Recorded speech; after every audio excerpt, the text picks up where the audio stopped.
Happy Hour 1FM. C'est systématiquement débile, mais c'est toujours inattendu. Les petites confidences d'Adrien Laplana.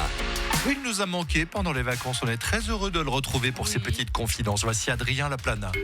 Alors, question, qu'est-ce qu'on fait en février ? Un summer body ? Évitons les sujets qui fâchent, d'accord ? En février, on commence généralement à planifier notre été, car il est doucement venu l'heure de réserver ses vacances. Et je vous le dis, je suis pas loin du burn-out. Ouais. Hôtel, maison, bord de mer ou balade en montagne, gros ou petit budget, voilà les mots qui sont le plus recherchés sur le site voyagefuncool.com en février. Site qui propose également un service de e-commerce de pâté en croûte. Non ? Allez comprendre. Certainement parce que c'est un site que j'ai inventé. Voilà. Probablement. Février, ça reste néanmoins la période où les gens commencent à réserver leurs vacances. Et c'est normal. En même temps, on sort du mois de janvier. Tu vois, on a déprimé 31 jours. On a besoin d'évasion. Que c'est triste, janvier. Ouais. Mon Dieu, mais que c'est triste. Si c'était une région, ce serait le Mordor. Ni plus ni moins. Ouais, c'est terrible. C'est violent. Du coup, réserver maintenant, c'est un pur moyen de s'évader. En ce moment, je regarde avec ma femme où partir. Bah, ça me fait du bien. Je vois des plages, des cocotiers. Ça me permet un peu d'oublier les impératifs du présent. Je peux librement oublier que dans 2 heures, je dois aller jouer dans un restaurant obscur devant 2 personnes alcooliques, tu vois. En regardant les offres de voyage que je peux pas me payer, bah, je peux me mentir un peu à moi-même. Hein. D'ailleurs, ma prochaine scène, c'est à l'Olympia, si jamais. N'hésitez pas à venir, prenez vos billets en avance, n'hésitez pas. Hein. C'est une pizzeria. Ouais, c'est une pizzeria. Toutefois, dès que je dois trouver la bonne destination, c'est l'enfer. Ma nature anxieuse, elle m'oblige à prendre en compte environ 11 347 paramètres différents. Il faut trouver un lieu avec la bonne météo. Je dois m'assurer que ce soit adapté pour les enfants maintenant. Il faut savoir par quel moyen de transport tu peux arriver là-bas. Je dois aussi vérifier la stabilité politique du pays. Au risque de faire semblant durant 10 jours que tout va bien pour pas gâcher les vacances.